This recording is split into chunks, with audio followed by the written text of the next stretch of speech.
Thank you, Registrar.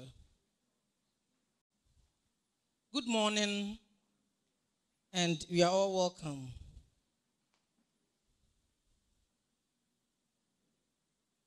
This is the second time we are participating in this very important program that is dear to everybody in Ghana and sometimes beyond. You can pick a cup and fetch water to drink.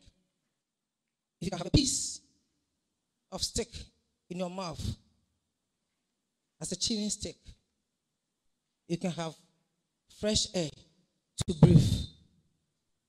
Then this program is important to you as well as myself.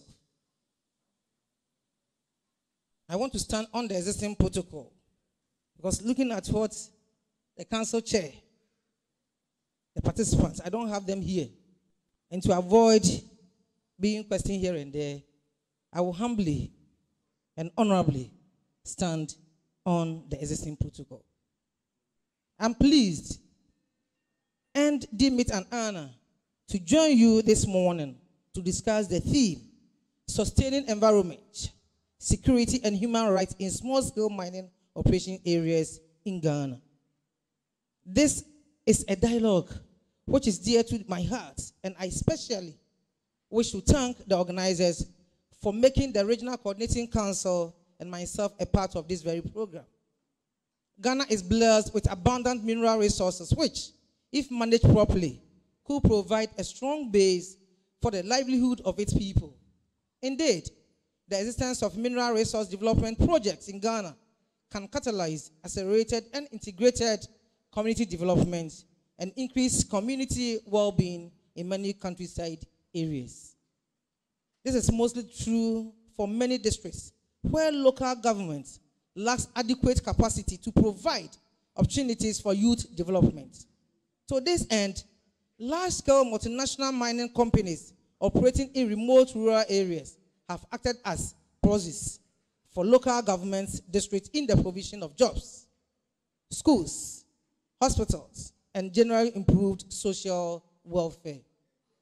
Nonetheless, it is worth noting that the artisanal and small-scale mining, ASM, subsector in Ghana has a potential to generate more direct and indirect local jobs and has closer links with the sector of the local economy. Prof. Chair,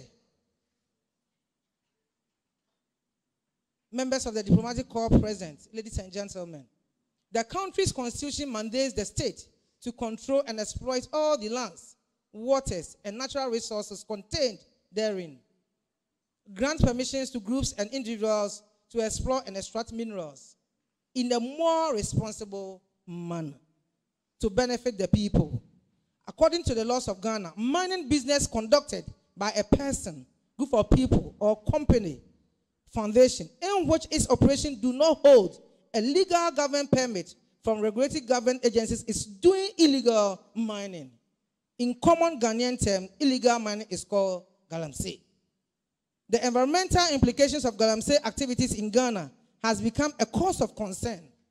In response, there have been notable attempts to develop and deploy appropriate assistance to the ASM sector in Ghana and several parts of Africa.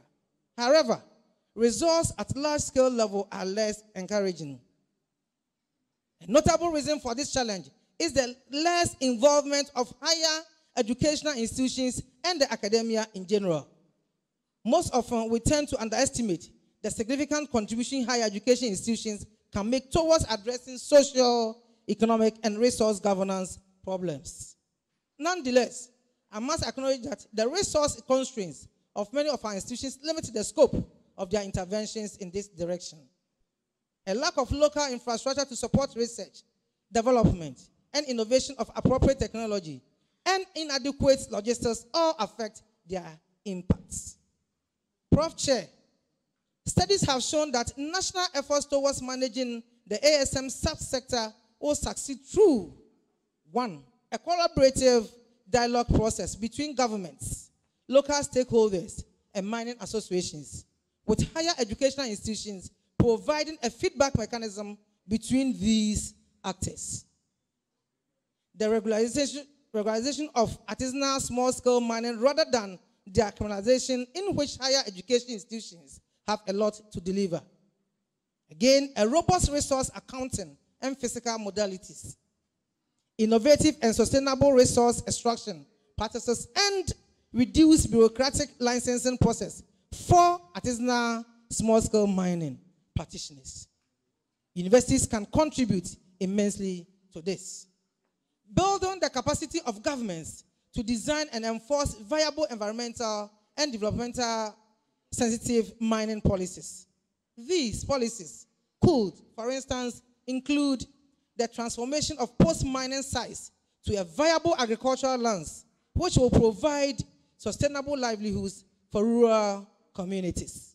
In this way, livelihoods will be sustained even after mining activities have ceased. Our universities could be challenged to support government in this vision. Through outreach and tailored programs, universities in Ghana have a mandate to educate communities about environmentally sensitive approaches to mining. So far, these have only been achieved through protest by environmental movements and civil society organizations. Hence, the theme of this transformational dialogue, sustaining environmental security and human rights in small-scale mining operations areas in Ghana. It's well conceived, and I commend the university for the good job done. Indeed, the team recognizes the inextricable links between higher educational institutions, primary stakeholders, mineral resource development, and economic prosperity, which focuses on engagement with relevant government agencies and the private sector. Prof. Chair, Minister, members of the diplomatic corps, ladies and gentlemen, the University of Energy and Natural Resource, in particular, has a unique mandate to foster and prefer efficient, creative, and productive ideas to bear in sustainable governance of our land, forests, and mineral resources. Since it assumes the model of Ministry of Lands and Natural Resources, let me state how proud we are as a region to have this university, and will therefore support the delivery of its mandate for the benefit of our communities and Ghana at large. It is our hope that management of the University of Energy and Natural Resources will pay keen attention to this and responsibility. At least, I am abreast with the fact that the university has started taking the necessary steps by first of all establishing the School of Sustainable Minerals and Mines, as well as the School of Built Environment. These two relevant schools are working together as a School of Mines and Built Environment.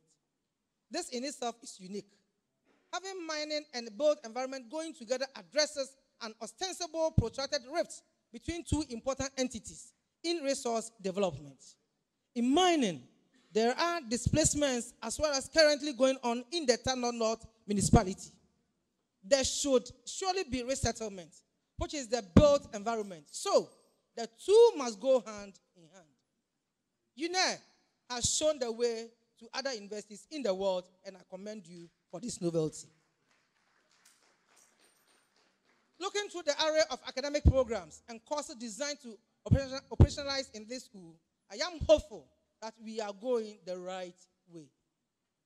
I would particularly encourage that the School of Mines and Built Environment should find ways of partnering with sister institutions with different competencies to build a solid academic and research block that will propel the resource efficiency of our country, Ghana. Multi-stakeholder partnerships in which public and private parties mobilize and share resources, expertise, and technology are halfway a solution to the complex challenge. Thus, a partnership between the University of Energy and Natural Resources and other universities in the country is not enough. Both private and public entities must join the inevitable partnership to provide funding for research and innovation if the desired results are to be achieved. A multi-stakeholder approach towards addressing challenges of the artisanal small-scale subsector can therefore allow universities to contextualize their strategies according to local, regional, economic, social, and institutional challenges, as well as developmental needs. in collaboration with stakeholders from the public and private sectors. I'm confident that universities in Ghana, including UNER, can generate long-term solutions to specific areas of ASM. Government, on its part, is doing its best to resource these institutions accordingly. However, the institutions need relevant investments from the private sector as well to develop appropriate technologies and expertise that can be shared with ASM operators within such collaborative initiatives. I, therefore, wish to bring to your knowledge that His Excellency, our President, Nana Addo Dankwa Akufo-Addo's administration is sensitive to these shortfalls and has prepared plans to resolve universities in Ghana, to resource universities in Ghana, particularly UNER, to assume your rightful duty and be able to contribute innovatable ideas so that Ghana, being the gateway to Africa, will lead the way in addressing issues of ASM. That bedevil mineral resources rich countries in sub-Saharan Africa. I'm aware that discussions on the institutional campus development have reached advanced stages, and I will do my best to contribute to the success story so that together we will build a formidable university for Mother Ghana, a university which will propel a robust inter- and intergenerational knowledge, creativity in the resource efficiency agenda of Ghana and Africa's Agenda 2063, resource-based industrialization dream. Prof. Chair, audience, with reference to the national and 2 regional consultative dialogues on small-scale mining organized by the Ministry of Lands and Natural Resources in 2021 under the auspices of His Excellency Nana Addo Dankwa Akufo-Addo, and today with the presence of Honorable Samuel Abu-Jinapor, our mentor, Minister for Lands and Natural Resources, I wish to emphasize that there is a strong political will by this government to support universities in Ghana to contribute their mandatory quota towards overcoming the institutional dynamics of the ASM subsector in Ghana. On this note, Chairman and members of the University Council present, Your Excellencies, members of the Diplomatic Corps, and all of us here,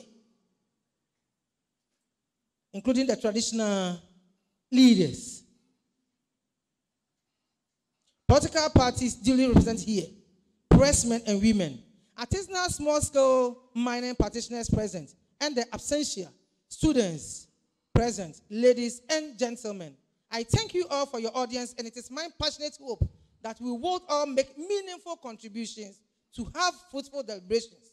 It is also my desire and hope that after this dialogue, the university will take relevant steps to sustain this noble annual program with the barest minimal support of relevant states, agencies, and the resources companies as a form of platform for providing feedback to all stakeholders. Prof. Chair, all stakeholders hearing gathered. Say my yes you say yenuya esa na se enema enkoyi a people begin to point fingers at certain people. And so today, Gamse is in Ghana. And people are pointing fingers at the politician. But you, as a landlady, as a landlord, as far as you come from, people who are mining illegally, stay in our houses. They live with us, and we know what they do. Some of them are close to us. And even for all you know, there may be somebody here in this room who is involved.